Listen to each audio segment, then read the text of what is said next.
Bum bum bum! Alright, it's time for the King Kong Big Bugger review. But first of all, I just want to show you what other King Kong figures I've got. Now this one I originally picked up from TK Maxx. I think they were about $3.99 when they all kind of came in and on clearance and whatnots. And that was back when TK Maxx had up to 70% off. None of this will take the 10% and use it for advertising. And anyway, so I got this one, and he has the kind of clothesline action, or punch yourself in the face action. He also has a button on his back, which, or a lever, which you can kind of punch himself again, so you can do double punching action. But I think it's supposed to replicate like him beating on his chest, isn't it? So he's going good too. Kind of like, what's the but with the vibrations of a chest pound. And he came with this. Is it a gooblefish? I don't know. It's kind of like eel type of thing with a kind of rather large underbite wrench.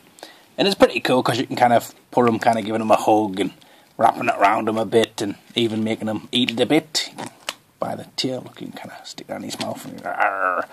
And this one, I don't know if it's actually part of his design, but he comes with, you can make him slightly taller. Don't know what all that's about, but anyway, that's that one. That was the one I got originally. And then more recently I picked up, God knows how much, but fairly cheap, probably a quid or something, maybe cheaper than that, this multi-posable one, who you can see is slightly taller. Obviously to add the extra articulation, I guess. And now normally I tend to go for the multi-posable figures when I like multi-posable Spider-Man or multi-posable Hulk and things like that. I just tend to find they're a better figure because they're not kind of bogged down with action feature type of thing. But I don't think the head on this one works so well. He kind of seems a bit too chilled out for a kind of multi-posable figure. But again, he is kind of the more articulated guy, and even has a look. Abdominal twist and articulated knees and toes, which I suppose if you're a giant gorilla, articulated toes are kind of something you want to be doing. So there's him. And then finally for the little ones that I've got is this one, who's kind of the, I guess, the broadest, biggest, fattest one, and his action feature is that you can raise his hands and he basically does like a press slam. Very similar articulation to this guy, and pretty much the same head and everything, but they all came with like varying different like insects or other things, and there was like a T-Rex set you could get, and like all these things, you know, you see them for a few quid and you think, oh, I'll get one just to have a look at them, and then you kind of go, I probably should have got the lot, but anyway, you don't, but you can pick them up at a later date, can't you, Paul? Yes, I can. But this video is not about them. Even though I've just spent, 4 minutes showing you them? 3 minutes maybe?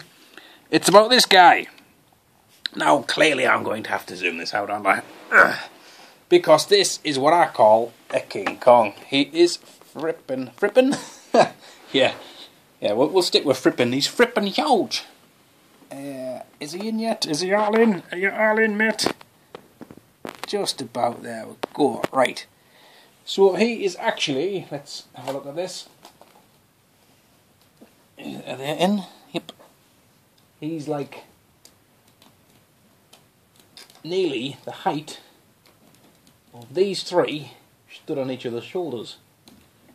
Kind of like 2.5 of them nigh on is the height of this guy. So he's absolutely massive, and he stands like that. And he has a few action features, as you can see by his dial on his side, which has display, off and on. Now the display button is on the front when he's in the packet, and he does the exact same noise that he does in his action sort of feature-ness.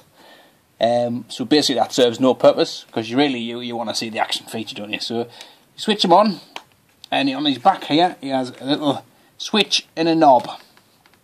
In this position, when you press his button on his back now, which is here, which is kind of slightly disguised exactly the same as these peg screw covers, that's all over his body on the back, which is nice they've got them, so you don't see naked screws, which I know some people have got kind of allergic reactions to naked screws, so you can do this, and then I'll put them nicely in the back so you can see.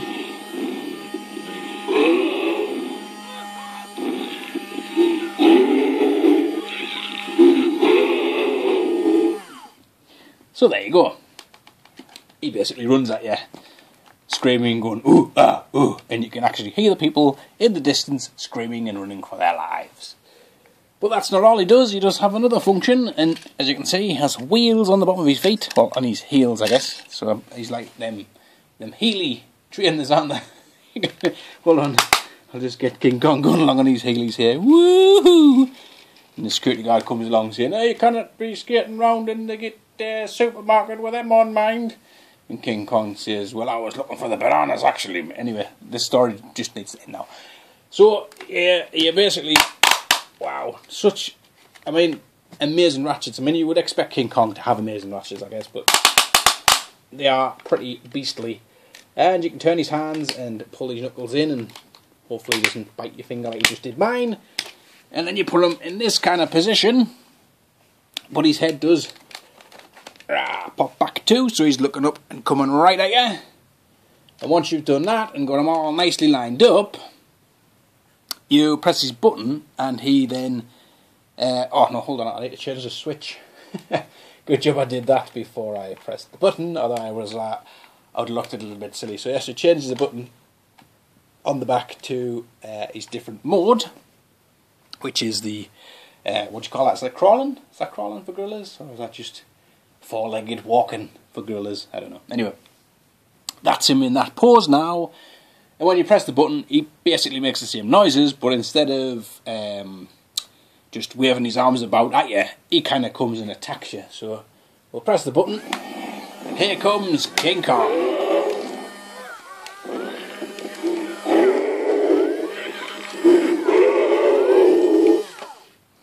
Right, so about Christmas he might get there. We'll give him another go.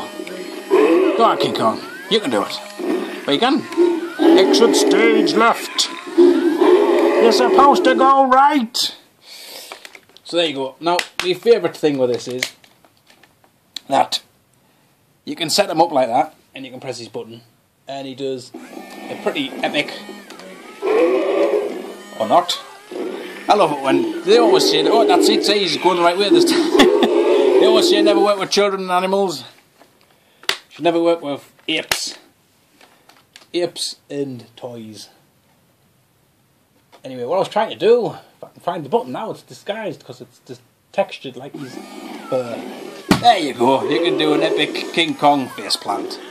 So there's your 250 quid. And Harry Hill's probably saying something like, I don't know, "Oh, look, crumbs, he's bust his teeth, it looks like he's gone for the Big Dipper, blah, blah." I don't know. Fight! I don't know, Harry Hill. What? I've tried to think of a Harry Hillism, and I can't. Anyway, so that is me King Kongness. Do very much like this line, and I would love to get the rest of them.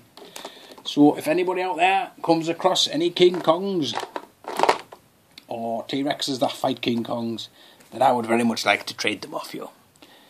But in the meantime, thanks for watching, guys, and I will catch us all later on.